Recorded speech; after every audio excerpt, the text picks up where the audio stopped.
Hey, Coach, welcome to our YouTube channel. We're super excited you've decided to join us. Let me know how we can help. Leave a comment down below. Make sure you subscribe. And if you're looking for more resources, you're looking for a mentor, you're looking for someone to help you through this journey of basketball coaching, check out teachhoops.com. It'll be up below or down below in the show notes or up above. Check it out. It's a great resource, and I think it will make you a better coach. Go check it out. 14-day free trial. All right, welcome to High School Hoops, episode 18. All right, Coach, shoot it off. What do we got this week? After a long break, I'd really like to discuss the topic of how as coaches do we find time to relax, because I think it's extremely important, taking the time to relax and take some time away from basketball, even in the course of the season. Yeah, I mean, I'm going to tell you I'll tell you a couple ways that I do it. First of all, I think Audible is a wonderful thing if no one has Audible, which is the audio books, because I like multitasking. So I think you have to schedule how you're relaxing, just like you schedule the rest of your life. At least I do. I have to schedule my exercising, my walking the dog, my reading books or listening to books, all that kind of stuff. That's the way I relax. But I don't know if you feel the same way, Coach, but I get so busy that if I don't schedule it, I lose it. I've even gotten to the point of scheduling my naps now. If no one's around, I need a nap. The whole Coach K used to take a nap before every game. Did you ever read that? No, but I'm very about task oriented, so I'll make a to-do list. I think that helps me calm down. Right. So I try to eliminate some of the things that's going to create anxiety within myself, and I get those things done early in the morning. I think that's really helpful. Okay. So, I think. And what do you mean by that? It could be as simple as things that I want to do within my classroom, because I like to get a little head start before the new school year starts. Things I need to do with my family, things I know that need to get done that are really important, that are going to create home clutter. We talk about clutter all the time in regards to our basketball program, but I think often you have to have a clear and relaxing home life too. So those things that may get in the way of allowing you to relax, getting those things done early, I scheduling appointments, I get them done early in the day, all those type of things. I try to schedule and get them out of the way so I can have time to be able to have flexibility within the afternoon and later in the evening. That's an interesting. My brother gets up at 5 a.m. Now he goes to bed at 9:30, and he runs he runs this huge business anyway. But he gets up. He does a lot from 5 to 7. Like, he's a firm believer that he gets a lot, and it doesn't take away from his family time. It doesn't take away from time that's important in that window. And he gets so much done. I have found now, we have a puppy, and I've been getting up early. Mm-hmm. I've noticed that I don't get.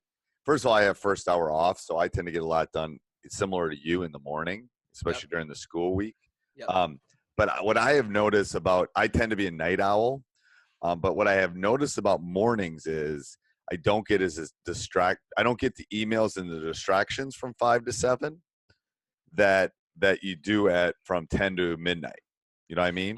I would say that back in the day, my son is now 11 months, so doing stuff in the morning is really hard now. Right. Before that was my thing. I get up at 5 and I could get a lot done in 2 hours. Now it's kind of like, now I reevaluated my life, and I'm like, I have to really flip flop and try to find some way, whether it's from 8 to 9:30 or even from 8 to 10 o'clock, that I can be able to schedule that time, because trying to multitask with little kids, it's way too hard. Right. And that's true.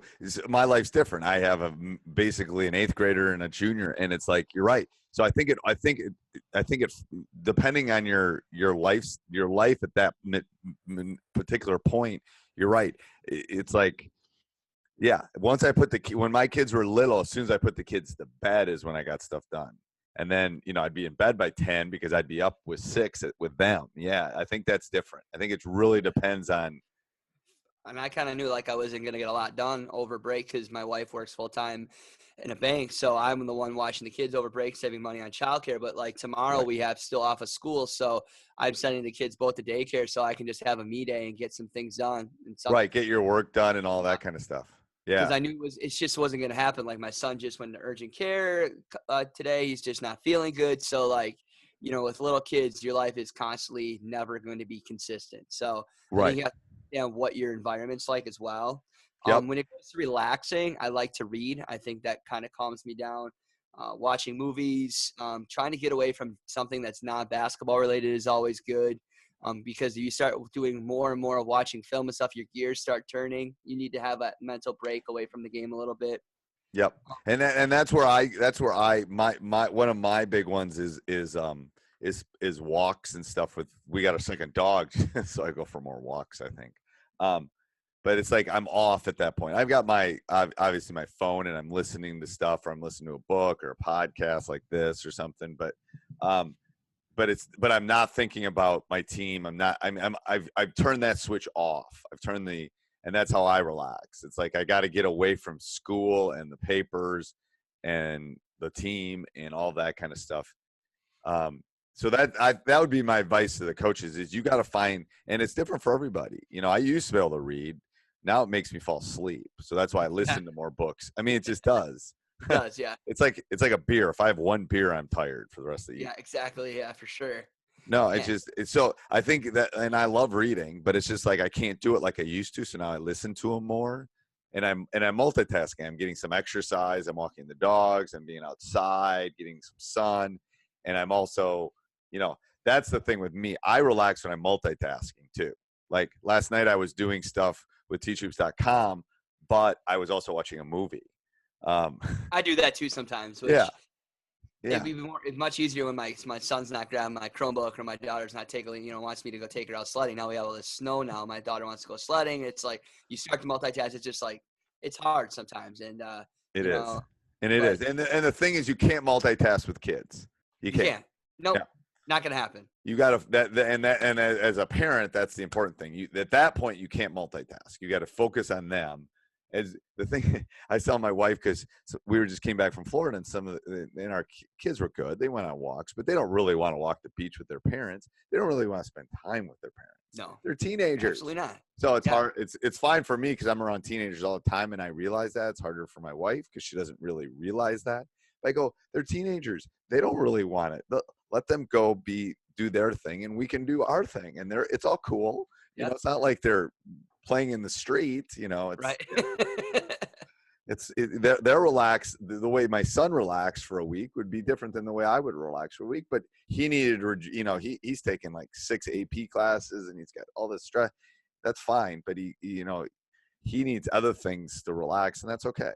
Everyone kind of comes up with their own window to do that. So, yeah. So I think the takeaway is find that specific thing that gives you the ability to turn off the coaching gene. Which it is hard, especially for young coaches, because you're going to get early. You're going to make a lot of mistakes, so it's going to create frustration. Right. And maybe you practice way too long during winter break, and we talked about that before. Like you just become more frustrated because you want to achieve so much in so little bit of time, and you have to understand it's a process, and you have to constantly value that within your program, and your players understand it's a process.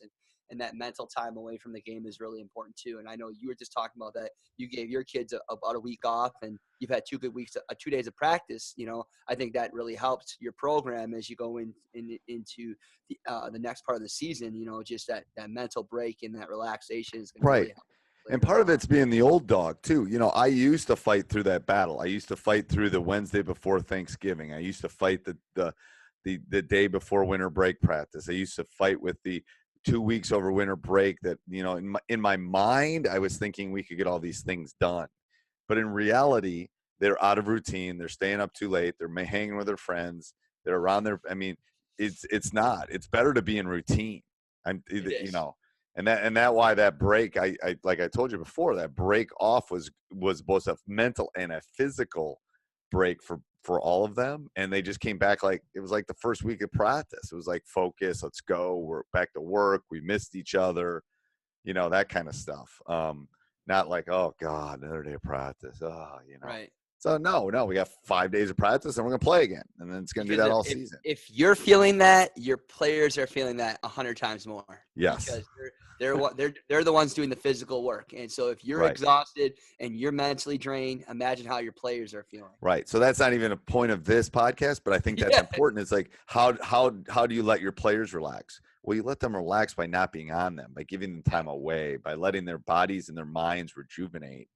I think that's really important. So anything else, Coach? That's No, really good.